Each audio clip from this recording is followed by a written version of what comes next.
ಕಾರ್ಕಳ ಕ್ಷೇತ್ರದ ರಸ್ತೆಗಳನ್ನು ಅಭಿವೃದ್ಧಿಗೊಳಿಸುವ ನಿಟ್ಟಿನಲ್ಲಿ ವಿಶೇಷ ಪ್ರಯತ್ನದ ಹಿನ್ನೆಲೆಯಲ್ಲಿ ಗ್ರಾಮೀಣ ಹಾಗೂ ಮುಖ್ಯ ರಸ್ತೆಗಳಿಗೆ 15.5 ಕೋಟಿ ರೂಪಾಯಿ ಮಂಜೂರಾತಿಗೊಂಡಿದೆ ಎಂದು ಕಾರ್ಕಳ ಶಾಸಕ ವಿ ಸುನಿಲ್ ಕುಮಾರ್ ಹೇಳಿದರು.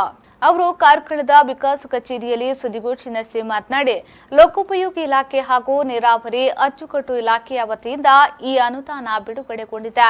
ಈ ವರ್ಷ ಆದ್ಯತೆಯ ನೆಲೆಯಲ್ಲಿ ಕಾರ್ಕಳ ತಾಲೂಕಿನಲ್ಲಿ ಹಾದು ಹೋಗುವಂತಹ 2 ರಾಜ್ಯ ಹೆದ್ದಾರಿಗಳಾದ ಹೊಸಮರ್ನಿಂದ ಪಳ್ಳಿ ಮುಖೇನ ಹಾದು ಹೋಗುವಂತಹ ಸುಬ್ರಹ್ಮಣ್ಯ ಉಡುಪಿ ರಾಜ್ಯ ಹೆದ್ದಾರಿ, ಬೆಳಮಣ್ಣು ಮುಖೇನ ಮುನಿಯಾಲು ಸೀತಾನದಿ ಸಂಪರ್ಕಿಸುವಂತಹ ಪಡುಬಿದ್ರಿ ಚಿಕ್ಕಲ್ ಗುಡ್ಡ ರಾಜ್ಯ ಹೆದ್ದಾರಿ ಅಭಿವೃದ್ಧಿ ಕಾಮಗಾರಿ ನಡೆಯಲಿದೆ.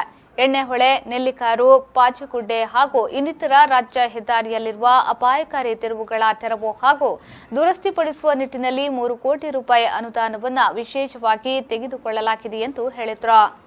ಲೋಕೋಪಯೋಗಿ ಇಲಾಖೆ ಮತ್ತು ನೀರಾವರಿ ಅಚ್ಚುಕಟ್ಟು ಇಲಾಖೆಯ ವತಿಯಿಂದ ಈ ಅನುದಾನಗಳು ಒದಗಿ ಬಂದಿದೆ.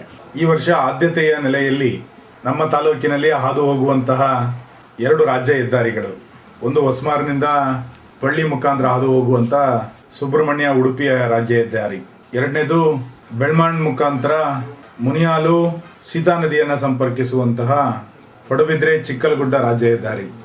ಈ ರಾಜ್ಯ ಹೆದ್ದಾರಿಯಲ್ಲಿದ್ದಂತಹ ಅಪಾಯಕಾರಿ ತಿರುವುಗಳನ್ನು ತೆರವುಗೊಳಿಸಲಿಕ್ಕೆ ಮತ್ತು ಅದನ್ನು ಸರಿ ಮಾಡಲಿಕ್ಕೆ, ಅಂದರೆ ಬೇರೆ ಬೇರೆ ಸಂದರ್ಭದಲ್ಲಿ ಅಪಘಾತಗಳು 3-4 ಜಾಗಗಳಲ್ಲಿ ನಿರಂತರವಾಗಿ ಆಗ್ತಾ ಇದೆ.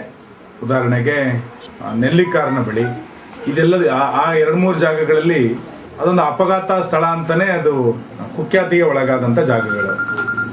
ಇದನ್ನು ಸರಿಪಡಿಸ್ಲಿಕ್ಕೋಸ್ಕರ ಸುಮಾರು 3 ಕೋಟಿ ರೂಪಾಯಿ ಅನುದಾನವನ್ನು ವಿಶೇಷವಾಗಿ ತೆಗೆದುಕೊಂಡು ಬಂದು ಆ ರಾಜ್ಯ ಹೆದ್ದಾರಿಯಲ್ಲಿ ಅಪಘಾತಗಳು ಸಂಭವಿಸಿದಂತೆ ಅಭಿವೃದ್ಧಿಯ ಮುಖಾಂತರ ಅದನ್ನು ಸರಿ ಮಾಡುವಂಥ ಪ್ರಯತ್ನ ನಡೀತಾ ಇದೆ.